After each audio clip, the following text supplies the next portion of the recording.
I'm Vix from Stable Bodies, and today we're going to talk about the Pilates principle of breathing.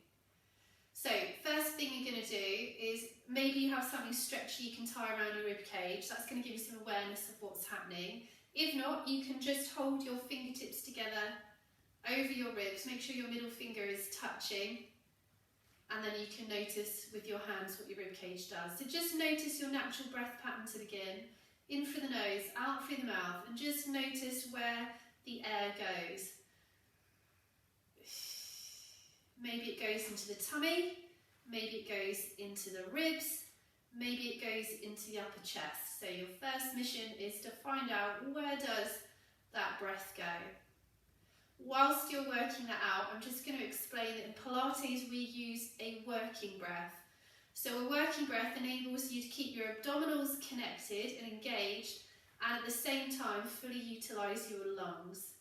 So we do that by using what we call a 3D breath. So you're going to breathe in through your nose, out through your mouth, and as you breathe in, I want you to feel, so once you've noticed your natural breath pattern, we're going to start to work into this 3D breath. So I want you to feel the sides and the back of your rib cage start to expand, but at the same time, as you breathe in, I want you to lift your pelvic floor and slightly draw in your tummy to activate your transversus abdominis, your deep corset muscle that wraps around your spine and contains or compresses your abdominal contents.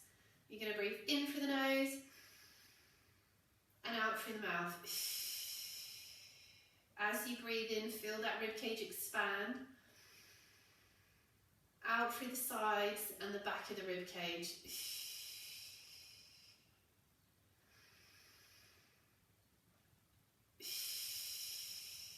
So we call this a working breath, where you've managed to keep hold of your abdominals and you've managed to expand your ribcage out through the back and the sides.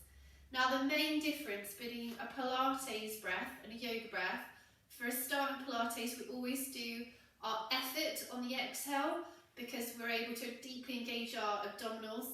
And then the other difference is that in Pilates we use a normal breath and we focus onto the sides and the back of the ribcage rather than working into our belly. If you use mostly your diaphragm, which is the muscle that separates your abdominal cavity from your thoracic cavity, then you will see people, basically they really push their stomach out when they breathe. Now there's nothing wrong with that, but it's not much good in Pilates if you're thrashing your legs about doing scissors, single leg stretch, or any kind of exercise where you need abdominal control. And so in order to protect your spine, you're going to need to use a working breath where you keep hold of your abdominals and allow that expansion of the rib cage. And when you're using the expansion of the rib cage, you're going to be using your intercostal muscles. So they're little muscles between each rib, rather than using your diaphragm as much. So you breathe in through the nose, out through the mouth. Really think about expanding that rib cage out to the sides and the back.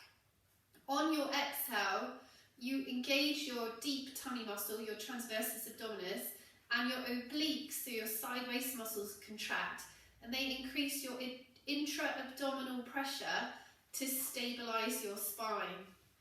When you inhale, it's the ideal time to tighten your pelvic floor and your TVA. It's actually easier to do this as you breathe in. And then as you exhale, to help engage those obliques further, I want you to draw your ribs towards your hips and assist with the correct recruitment order of core stability, which should be your pelvic floor, your deep transversus abdominis, and then your obliques. So we're just going to practice that. So you're going to think about, as you exhale, draw your ribs towards your hips, but at the same time expand out through the sides and the back of the rib cage. I don't ask for much. There's a lot going on with this breath. And the reason I say that we want to draw our ribs towards our hip bones is because naturally, or maybe not naturally, hopefully not, you might find that as you start to breathe out from the sides and back of the rib cage, you might start to poke your ribs forward. Now, if you poke your ribs forward, you've destabilised your abdominals, you've arched your back, and you took everything out of alignment. So you need to make sure that everything is in good alignment so you get that good quality breath. Our forceful exhalation enhances our deep transversus abdominis and our obliques activation, and you want to avoid breath holding during movement as well. So again, let's practice that again. Inhale, and then exhale as though you're blowing out a row of candles. In through the nose. Exhale like you're blowing out that row of candles.